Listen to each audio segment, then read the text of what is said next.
Hi, this is Lez Engelstad, and I am here to share with you some of little wisdom that I get along the way.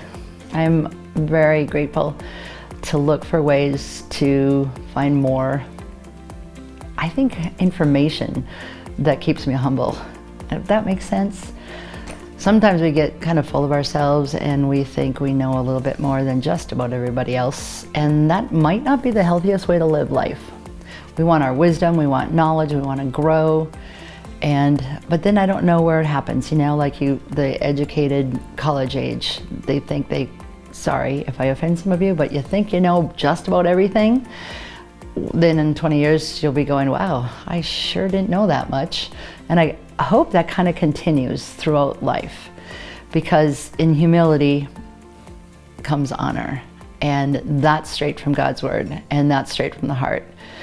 If we think we can't be taught something, that's going to mess our lives up. It really is. I know quite a bit of people that walk that path, and it's a little hard to deal with. I can be one of those people, to be honest. I surely can. Sometimes I'm not very teachable, and that's not so good, because I still, like saying, so much to learn. Sometimes it's what we do for a living that we put a lot of stock into, and you should know more than somebody that doesn't do that profession or that line of work.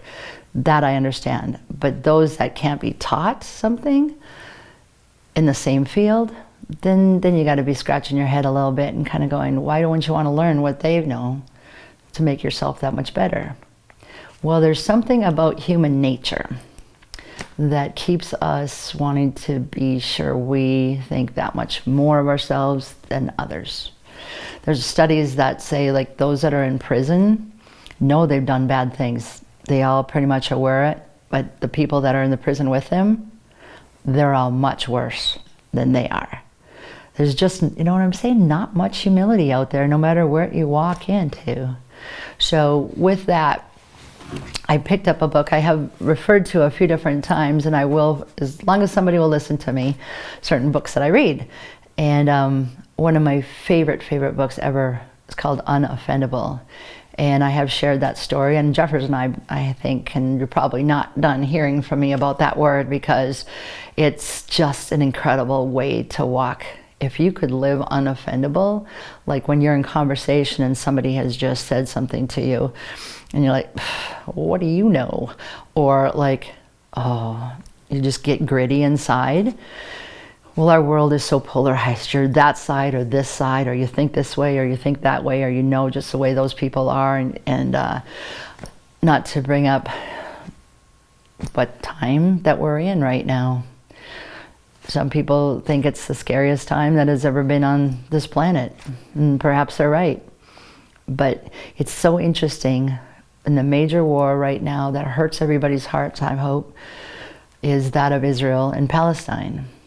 And it's really sad to understand what the media is doing without kind of brushing by what happened to Israel and not really at all bringing that up, where the parts of the Palestine people, which is horrible, all of it is. So not to get too political here, forgive me for those I have offended already, but there I am, unoffendable. Try not to be offended by this. Try to learn something from the other guy. But I did learn this very fact, and this is truth, that Jerusalem, Jewish people, Palestine, Philistine people. That is the word. Palestine is the Philistines. And if anybody knows any knowledge at all, there was a guy named David and a giant named Goliath, and Goliath was a Philistine. It goes a long time ago, and that's the truth. This is really war at itself. What David did relied on his God. He knew he was smaller, weaker, as oftentimes you're looking throughout the history of Israel. I mean, why did they taken off? There was no Israel. Why was it placed back in, and Israel is? This is something that people can't make up, but it was written about. It's what God told was going to happen. And all of this that's happening right now is things that were predicted, is things when, again, however you choose to believe, but it's well worth looking into. But also, what most important here is that, as I was speaking earlier in conversation, is about what we do by putting others down, because it lifts us up. Well, I just want to challenge all of us to just recognize the fact that we all have tendencies to not live very healthy. So I'm going to just refer now to the book called The Truth About Us. It's nothing deep like this that I've been talking about, but it is somewhat hilarious because the subtitle is The Very Good News About How Very Bad We Are. Like, what? Why would you pick up a book like that?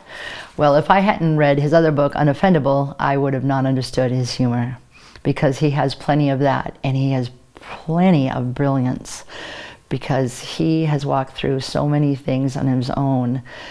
But he has written a few different books, and he is a Christian author.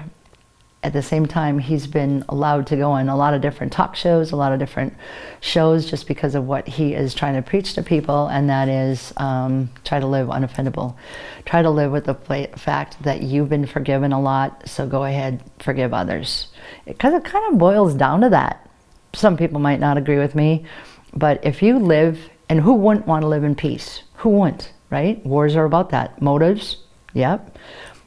They want what you got. So there is what? Wars. Or there's hatred. Or there's discord. Or there's now breakups of family. There's so much, because it's somebody got offended, somebody won't forgive, and it gets messy, right? It does. Anyhow, I would just love a little bit of this to share from this fella named Brant Hansen. That's the author of this book. But Paul writes, okay, he's talking from a book of Philippians that's found in the New Testament, that we should consider others better than ourselves. Simple. But it's tough to do when we consider ourselves usually better than others. The moral comparison game is just so complicated.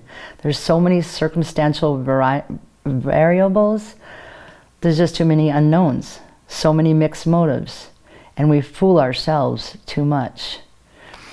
Okay, so I had written, because I do that oftentimes in my books, a little letter to myself, a little note.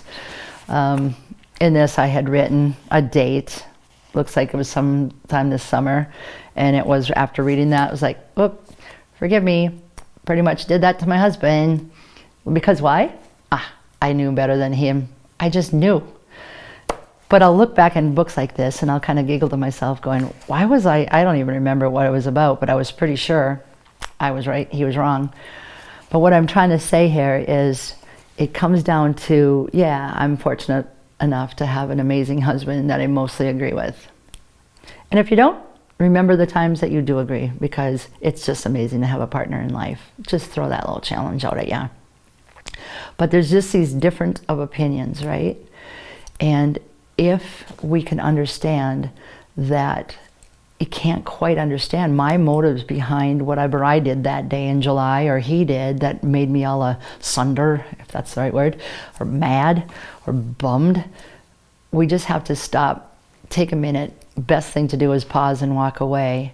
And that's the truth of not even in just marriages or in siblings or in whatever work situations, is just to pause and try to remember that everybody's got their own deal. They're walking through their own hurts and heartaches. And you're just one little kink in the cog sometimes. But we take it personal, and then we get back and we just stay hard. And then next time you see that person, maybe it's 2 months later, you see that person that bugged you, what do? You start shaking your head. I mean, if you're like me, I'm so grateful, and I know that I couldn't be me without the word grace, the knowledge of what grace is. And grace simply means getting something that I don't deserve.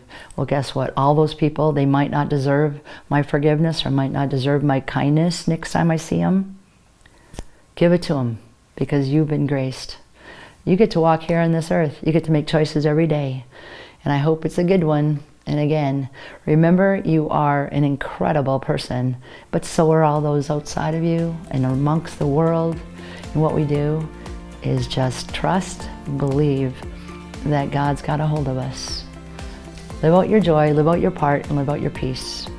And come join us next time. Have a great today.